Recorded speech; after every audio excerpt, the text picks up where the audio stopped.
waxa kaliya oo lagu eedeynayo waxa waaye inay heshiiskan is-afgaradka ay saxiixeen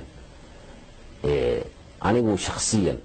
ase xeraali ahaan ase mas-uuliyad ahaan aniga oo aan munaafaqadaynayn aniga oo aan cidna aan uga hebaysanayn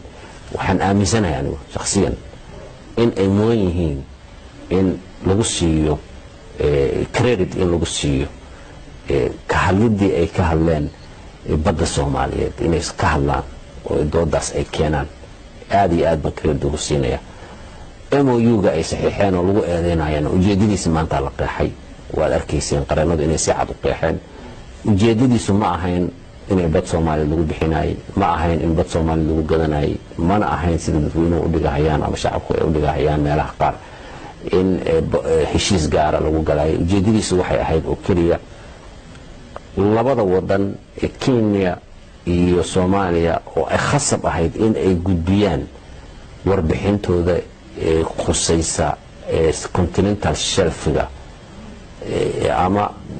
qorsad qaaradeedka labada wadan si ay u gudbistaan in aan wadanba wadanka kale uusan horistaag ku sameeynin ujeedadu saasay ahayd haddii Kenya waa laga rabay inay geyso Soomaaliya waa laga rabay inay geyso haddaan geyn weyno continental shelf-gana dhan sheegashadiisa meesha ka bixi lahayd Kenya haddii geyn weyso continental shelf-ga meesha ka bixi lahayd marka si ay u geystaan labada wadanba ayay heshiiskan waxay u galeen in qolo walba ay raali ka tahay inay geysato warbixinteeda dagaalka lagu qaado waa iska caadi siyaasiyiintu way dagaalamaan in balaag meel lagu sameeyo kaarka laga gubo laga shaqeysto waa iska caadi nabigeena ba ka baxsay alayhi salaatu salaam ilaa la yiri maaragtay xaaskiisii wax laga sheegay oo asagii xaaskiisii mugdi la kala gilaa quraan ka soo degay waa la socotaa marka qofka markuu public yahay waa la isku dayaa in la damage gareeyo laakiin waxa muhiim ah waxa loo sheegayo qofka wax loo sheegayo aqligiisa intuu leeg yahay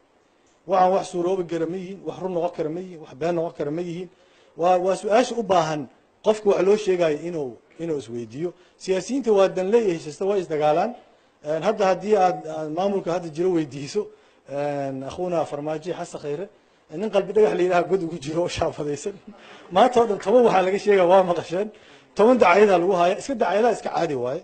laakiin arinta ku saabsan arin masiiri waaye dacwada Kenya ka dhaxay Soomaaliya arintaas waa arin maxkamad taalo waxaana filayaa waxa kaliya oo maxkamadda hadda lagu badbaadaba is-afgaradkii dawladdaas Sheekh Shariif madaxweynaha ka ahaa Umar Ra'iisul Wasaaraha wasiirka aan saxiixnay oo golaha wasiirada la marsiiyay oo kabineetka laga ansixiyay oo baarlamaanka la geeyay oo baarlamaanka diiday marka dawlad nidaam process maro wahay haddana maxkamadda asagay u baahatay asagiyaan hadda uu xujo kalaba hadda la haayaba male kayskaas marka xiraaliyaha iyo maxkamadda iyo looyarada nooga wakiilka ah kuwaas hadda ka bacdi in la weydiiyay ay tahay